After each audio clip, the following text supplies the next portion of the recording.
So ನಮಸ್ಕಾರ ಕನ್ನಡಿಗರಿಗೆ. So ನಾವಿವಾಗ ಹೋಗ್ತಾ ಇದೀವಿ ನಮ್ಮ ಹೊಸಪೇಟೆ ಹತ್ತಿರವಿರುವ ಜಂಬುನಾಥ ಗುಡ್ಡ ಎಂದೇ ಪ್ರಸಿದ್ಧವಾಗಿರುವಂತಹ ಜಂಬುನಾಥೇಶ್ವರಕ್ಕೆ ನಾವು ಹೋಗ್ತಾ ಇದೀವಿ. ಹಲೋ ಈಗ ಯಾವ ಗುಡಿ ಅದ ಅಲ್ಲಿ ಹೋಗ್ತಿದೀವಲ್ಲ? ಜಂಬುನಾಥ ಅಷ್ಟೇ ಏನ್ ಮುಂದೆ ಏನ್ ಹೆಸರು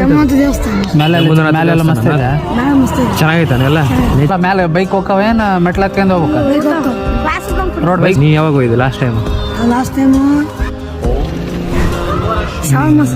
ಶ್ರಾವಣ ಮಾಸ ಹೋಗಿದ್ದೇನೆ. ಈ ರೋಡ್ ಇನ್ನೂ ಕನ್ಸ್ಟ್ರಕ್ಷನ್ ನಡೀತಾ ಇದೆ ಇಲ್ಲೆಲ್ಲ ವಸ್ತು.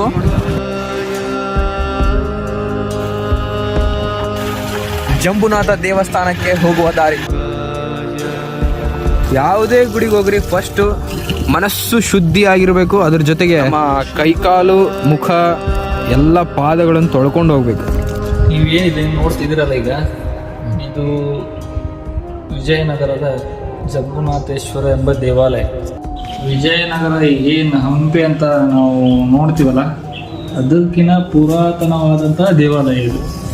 ಮುಖ್ಯವಾಗಿ ಇದು ದೇವಸ್ಥಾನ ಬಂದು ಗಂಡುಗಲಿ ಕುಮಾರರಾಮ ಅನ್ನೋದು ಈಗೇನು ಆನೆಗೊಂದಿಯಲ್ಲಿ ನೀವು ನೋಡ್ತೀರಿ, ಅದು ಮತ್ತು ಇದು ಎರಡೂ ಇನ್ಸ್ಪೈರ್ ಆಗಿ ಅಕ್ಕಬುಕ್ಕರಾಯರು ಸಾಮ್ರಾಜ್ಯ ಕಟ್ಟಕ್ಕೆ ಚಾಲನೆ ಪಡೆದಿದ್ದು, ಅನುಮತಿ ಪಡೆದಿದ್ದು ಇಲ್ಲಿ ಅಂತಂದು ನಮ್ಮ ಇತಿಹಾಸ ತಜ್ಞರು ಹೇಳ್ತಾರೆ.